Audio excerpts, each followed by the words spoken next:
Hello YouTube, it's Earl, and it's time for another tobacco review. Tonight, we're going to be taking a look at old Cringle Flake, Holiday Edition 2021. Let's get to it.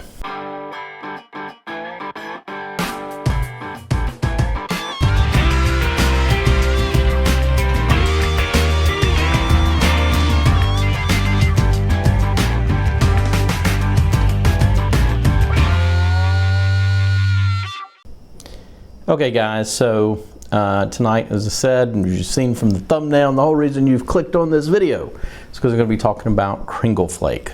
For those of you who don't know why it's called Holiday Edition 2021, this is the third, I believe, that edition of Cringle Flake that Sutliff has made for us, each one being centered around Virginia tobacco being pressed and cut into flakes for us. So let me do this. Let me dive into our tin description and do our normal thing here tonight. So, Cringle Flake, Holiday Edition 2021. After being aged for over 20 years, U.S.-grown red Virginias are Cavendished and combined with Mark Ryan's 2003 Perique to create a one-of-a-kind vintage blend. The whole leaf is then pressed and sliced into broken flakes to provide a smoke that harkens back to the good old days.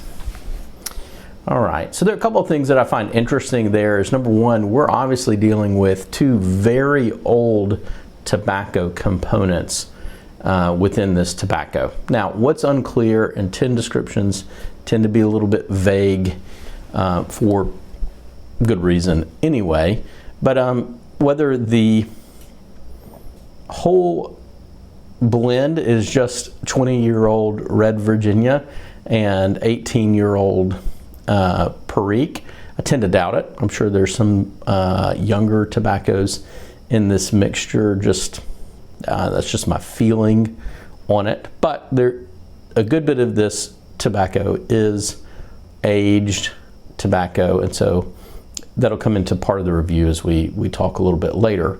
The other thing that I found interesting is that when they talked about blending the tobacco or pressing the tobacco, that it was whole leaf. And when we discuss it, I'll show you the cut here in a second, that kind of gave me pause a little bit too, whether they actually are using whole leaves or whether they're taking ribbons and making a crumble cake and then slicing it out.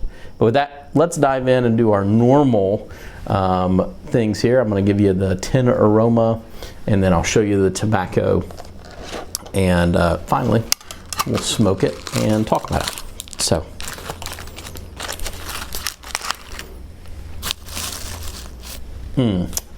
when I smell this, or when I kind of take a whiff of this tobacco, my first impressions when I first opened the tin were heavy vinegar smell.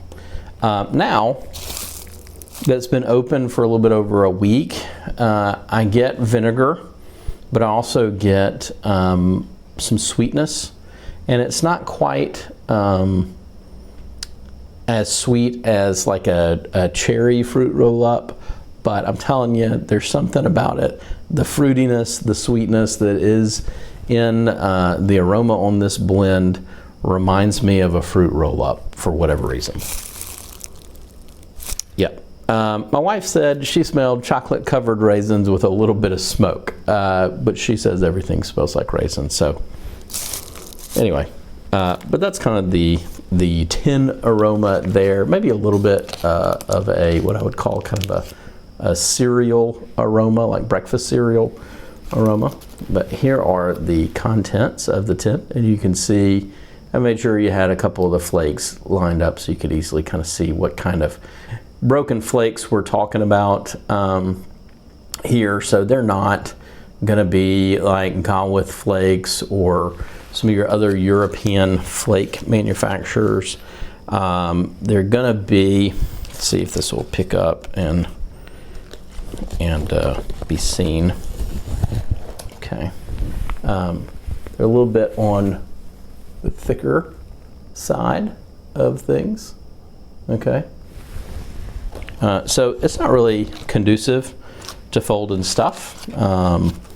This is something you're gonna need and you're gonna want to roll, rub out, and then pack your pipe with.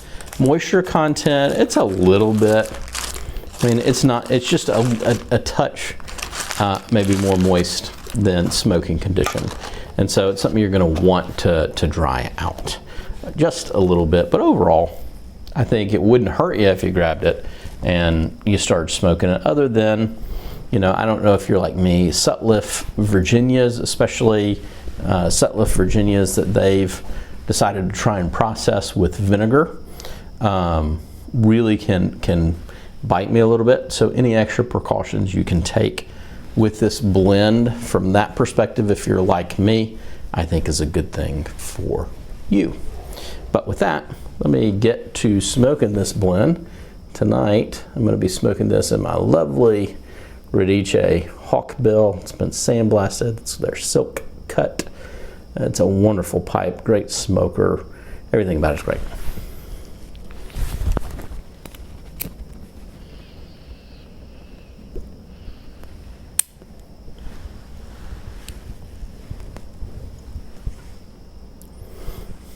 All right, so let's talk about the smoke.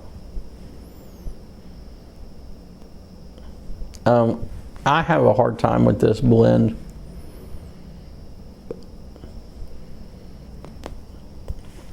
To keep it from not biting me really hard in the first half of the bowl.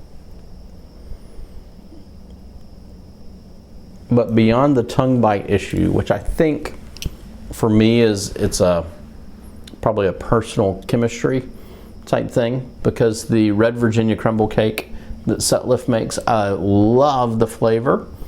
There's a sweetness, there's a tanginess there. It lights my tongue on fire.